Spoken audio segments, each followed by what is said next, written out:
Welcome back to part 2 of the mirroring series.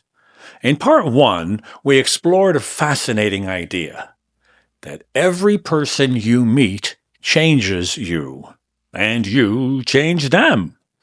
We discussed how mirror neurons allow us to internally simulate the experiences of others. How empathy may not simply be an emotion, but a biological process. And we explored the idea that when two people spend time together, something unique is created. Not person A, not person B, but a third entity, a shared experience, a shared perception, a relationship outside of the two, an ethereal creation that exists only between those two people.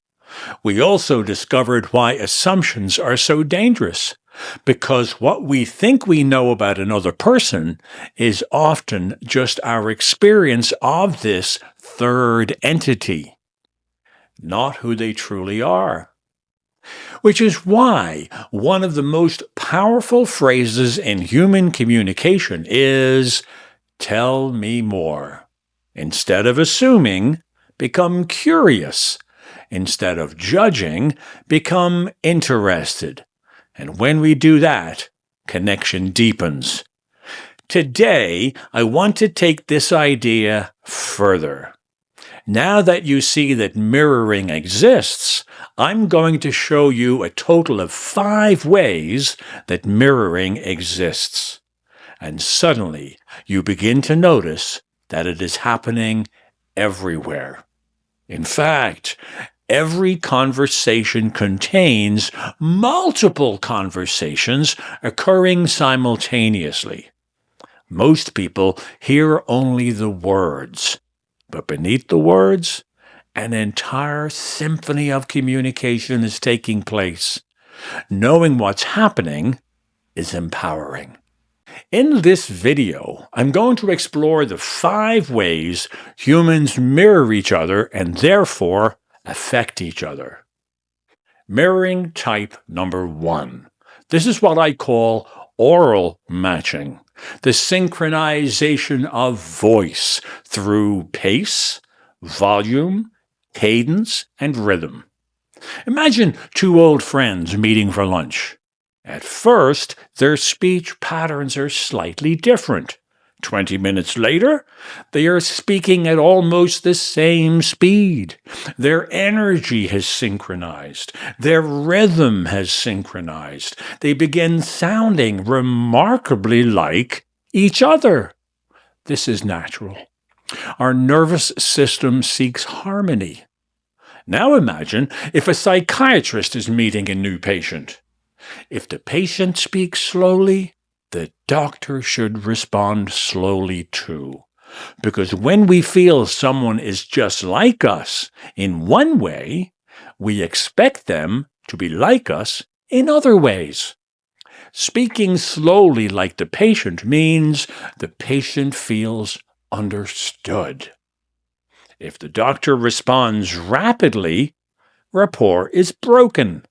So, if we want to establish better rapport with someone, mirror their pace, volume, cadence, and rhythm. Now, let's move beyond the voice. The next mirroring is called physical matching. Have you ever noticed when someone scratches their face, and moments later you're scratching yours? Someone crosses their legs, and moments later you're crossing yours. Someone leans forward, and you lean forward too. We are constantly mirroring physical behaviors.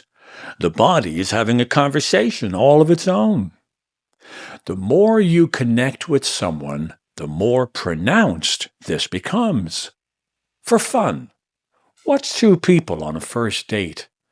When connection is present, their postures begin to align. Their smiles appear together. Their heads tilt similarly. Their body language becomes synchronized. It's almost like watching a dance. Let's look at a few examples right here. Notice how you feel when I fold my arms like this while I'm talking to you, compared to how you feel when I hide my hands and they're not visible. And now, when I talk to you with open hands in plain view. All of them create a different feeling within you. It carries the message differently. How about if I speak to you looking over my shoulders like this? How do you feel about that? It feels different, right? And yet the words are the same. How about when I square off to you, when I speak like this? How does that make you feel? This means if you want to make a person feel more comfortable, then deliberately mirroring them physically will establish rapport more quickly. If you want them to feel isolated, then use your body to create in them the mirror of distance and blocking. They will match your posture and then create that feeling within them. If you want to escalate connection, use the subtlety of body positioning to force them to mirror so that they feel all of that rapport too. We instinctively communicate with our bodies. Knowing how we automatically look physically allows you to establish rapport more quickly by having your body communicate what is in your mind, or to say that more clearly, how you use your body will communicate more accurately into other people's minds through mirroring. The third type of mirroring is what's called Entwined Proximal Emotion. This is the subtle emotional exchange that occurs simply because we're near one another.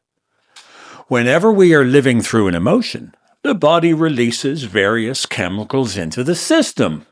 Dopamine, cortisol, adrenaline, serotonin, oxytocin, and of course endorphins. And these chemicals do not just stay locked away inside of us. As they move through the body, they create subtle changes in temperature, breath scent molecules, skin response, and even hormonal traces carried out into the air around us. We're far more biological than we realize. We already know this is possible in other ways. Dogs, for example, can be trained to detect diseases such as cancer, diabetes, HIV, and other medical conditions through scent. That alone tells us the body is constantly giving off information we are mostly unaware of. Now, imagine sitting beside someone who is feeling any given emotion. Because they have the chemicals of that particular emotion running through them, they are also emitting these chemicals too. By being next to them, you absorb these chemicals to yourself. This absorption means you too have an element of those chemicals in your system now, making you feel what they feel. For some, this can be intense, sitting with someone going through an intense emotion on a daily basis. This is not imagination. This is biology. We are very often unaware of this entwinement occurring as we sit next to somebody, but we sense it nonetheless. While science continues to debate the exact mechanisms at play, the patterns reveal something profoundly remarkable. Our physiology, like our emotions, is influenced by proximity. Simply by sharing space, our bodies intertwine chemically in ways we are only beginning to understand. Mirroring type 4. We touched on this in the first video, neural mirroring. When we watch someone tie their shoes as a kid, we're not remembering this step and then that step. We are rehearsing the moves in our mind as we watch them, then replay the moves for ourselves to mimic them.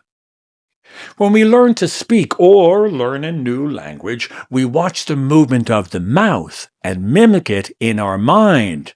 After having already rehearsed it, we then speak using those mouth movements. To use this in everyday life, we must mimic a person's way of being if we want to emulate them more effectively. If you want to achieve a physical skill more quickly, mimic their movements, not just what they're doing. If you want to be a confident person, you can accelerate this by mimicking how a confident person looks physically. Knowing the steps to a certain way is one thing. Embodying them is a large part of the story, too. As you physically become, you start to actually become. The final mirroring phenomenon is called postural chemical inducement. Notice what happens when you're sad.